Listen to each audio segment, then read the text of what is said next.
So those things just carried on. And so my advice to people is always not how can somebody help you, but how can you help somebody? And don't just reach out to people when you want something. That's the worst. You know what I mean? That's the worst. Because when you see their name, you like, this month. I know they want something. You don't never call me no other time. Right. I'll be big on me and like, hey, what's up? Nothing, man. What's up? Hey, I just called to check on you. I don't want nothing. Okay, yeah. Oh, okay. You feel like defenses go down. Yeah. It's like if you talk to a beautiful girl and you say, hey, I'm not trying to smash. I just want to tell you, nice shoes. You be like, oh, where you about to go? You're like, oh, I didn't know I was about to. No, I'm about to smash. Yeah. Now I am. You know? So, those my advice is always just be genuine. The relationships are going to outlast any TV show, any movie, any phase of anything. So, just be kind to people. And if their energy isn't pure, get them out of your life. Yeah. You said something that sparked another question from me. You were at BT special? Yeah, Kevin Hart produced his Kevin Hart produced next level special for your BT. Your homeboys special. Did you ever have a moment in life where it's like, okay, like you're looking at other people doing what you want to do, and it's like, when is my time going to come? You know what I'm saying? Like the moment where it's like, all right, I'm looking at everybody else winning. When is you got your special now, but like, have you been like, God damn, when is it about to happen? You know what's funny, man? That's a great question. The thief of comparison gets us all the time. But with BT or any of my friends, when they get something and I was able to be there to support them, like that in particular, I wasn't thinking that because BT's one of the greatest comedians of all time to me. And I was just like, man, he's beyond ready for this. And I was just glad to support him. In that moment, I was like, to give you my mindset, I was like, man, I'm so happy for BT. How am I gonna make some money? Like separately. You know what I mean? So it's like, oh man, look at my guy. I feel that thought process. Like, for sure. I gotta pay these bills. So it was like two separate things, but not jealousy or envy. It was just like, I'm genuinely happy and present for you. And the only time I could think, when is it gonna happen for me is So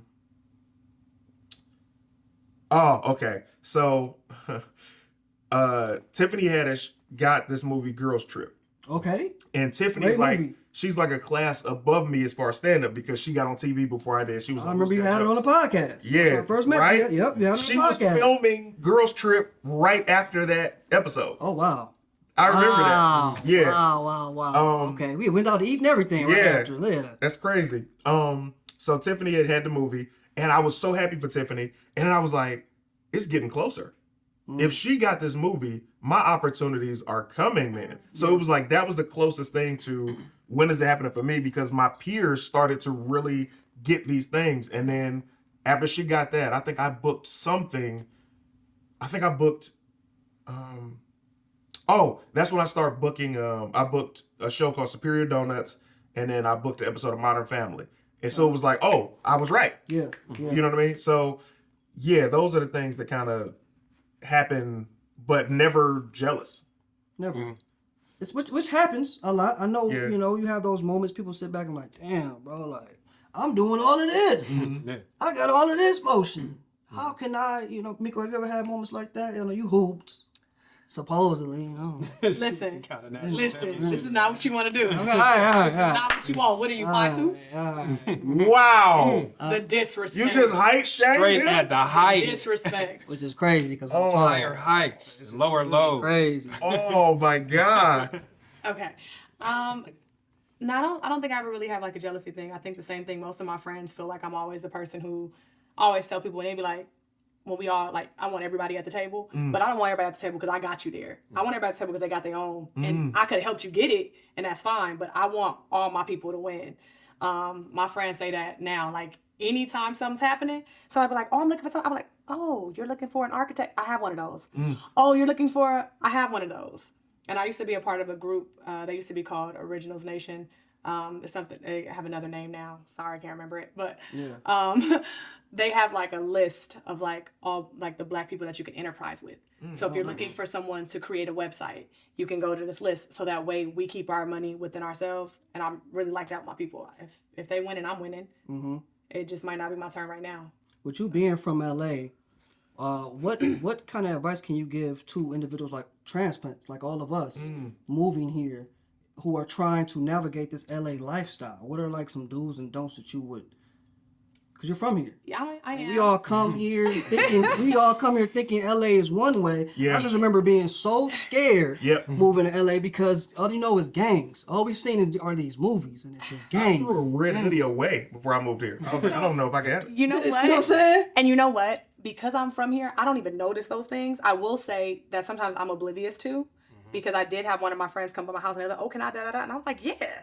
And they did have on red shoes, and somebody did question them, and I said, "Shit, See what I'm my saying? bad." My bad. No, You almost got my You almost got me. No, it wasn't here. that. No, the My question. Peel my mother The cat too. question Trying to fuck with wasn't you. that bad. They didn't like press him, but they was just like, "Yo, your shoes," and I was like, That's "Nah, he with me." pressing to me. No, I was like, "Nah, he with me." And they was like, "Oh," and I was like, "I'll explain later." And I But just if I fixed had it. not been with you, Right. I'm dead. I fixed it because I grew up there. Females but I will will get say, you. well, no, I thought Get it you wasn't. I'm not gonna lie, I And thought it this was is not why an we issue. were so afraid to move. This is the No. kind of shit I never had to deal with that. But I never leave the valley like Yeah, that. right. But also at the time, I used to wear a red rag dress in that same neighborhood, so I never thought it was a dick. Yeah, me a girl too though. Again, yeah. I think that when you come to LA, yes, I do believe you should be aware of what areas are what.